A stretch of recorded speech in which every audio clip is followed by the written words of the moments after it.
Prema Feng Shui učenjima, u domu je potrebno imati razne vaze sa svježim cvijećem, jer one simboliziraju posude u kojima se sakuplja dobra životna energija. One su svakako jedan od važnijih funkcionalnih i ujedno dekorativnih predmeta koje bi trebalo imati svako kućanstvo. Pri tome je poželjno da budu usklađene sa stilom uređenja interijera i ostalim elementima u prostoru kako bi svojim izgledom one obogatile i uljepšale vaš dom. U izboru top vaza za interijere pomoći vam može cvjetna dizajnerica Nataša Hravar, koja vam otkriva 5 svojih najdražih vaza. Prva po redu jest vaza u obliku urne načinjena od plastike, koja ima brojne pogodnosti prilikom korištenja. Napravljena je od plastičnog materijala, što znači da u nju može ići voda. Imitira kamene vaze koje su tako bile nekad u 18. stoljeću uglavnom postavljene vani, međutim jako su dekorativne u crkvenim prostorima ili u velikim prostorima restorana i hotela gdje se stavljaju na stolove, gdje se napravi onako jedan veliki aranžman centralni koji pokazuje tako raskoš kao što je i nekakva prilika.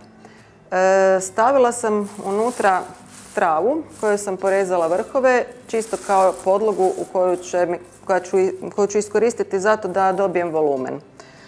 Ovo je lišće bukve koje ćemo sada stavljati sa svih strana kako bi dobili što veći volumen.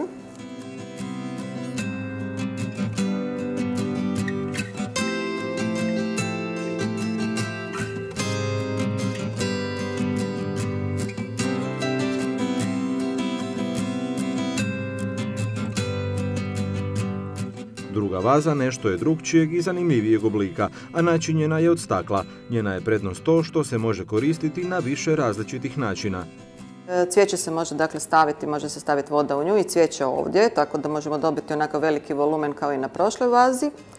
Jako je zgodno zbog toga što se može okrenuti, pa se može iskoristiti da se voda stavi u ovu njezinu nogu i da se napravi nekakva mala loptasta forma koja bi bila ovdje, s tim da se unutra može još onda izaranžirati nešto sa cvijećem. Ili ovo što ćemo, zapravo može se napraviti još i varijanta da se stavi poklopac obrnuto i da je samo voda u poklopcu i da odavde ide cvijeće. A ono što ću ja danas napraviti je nešto jako jednostavno, što nije predviđeno, znači recimo za vjenčanje ili neke velike proslave, nego da kod kuće možete ju koristiti sa svega evo 4 cvijeta kale.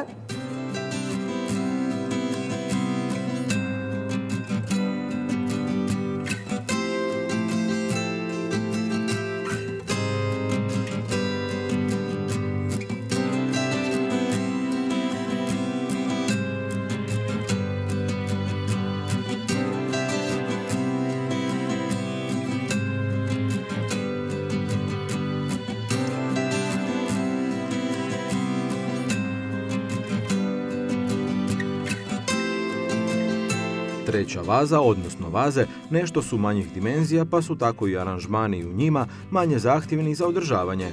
Ja sam sada stavila kale koje su već malo bila i oštećene, znači kada vam recimo već buket ode pa sad želite još iskoristiti neku kalu koju možete odrezati i one doli mesnati dio stabljike koji nije više dobar, možete staviti u ovakvu vazicu, znači na ovaj način je učvrstite i ovako posložite.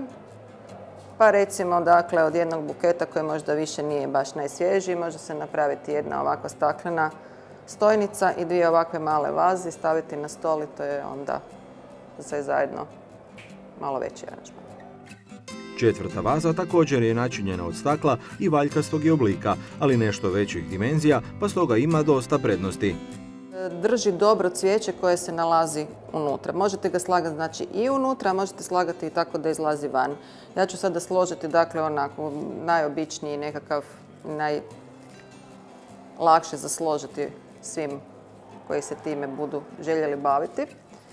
Znači uzela sam božure, ona ih pridržava i odmah im daje formu, budući da ima taj zaobljeni dio. Znači kada ih slažete oni će odmah početi raditi ovakav jedan krug.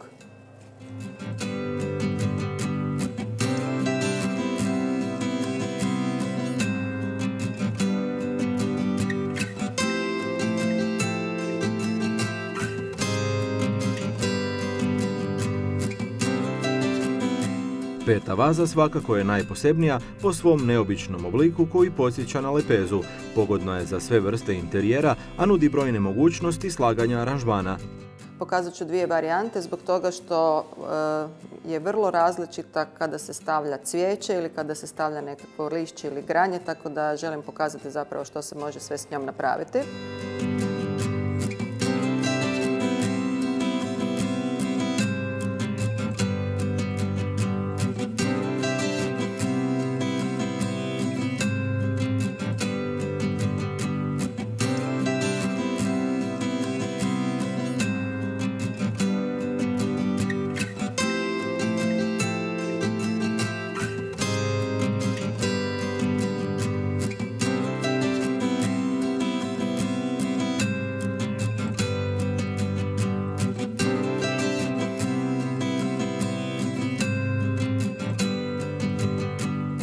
U male okrugle vaze iz našeg trećeg primjera možete dodati i svijeću i tako oplemeniti vaš cvjetni aranžman. Kupujete li sami vazu, dobro je povesti računa o njenom usklađivanju sa stilom uređenja i ostalim elementima u interijeru.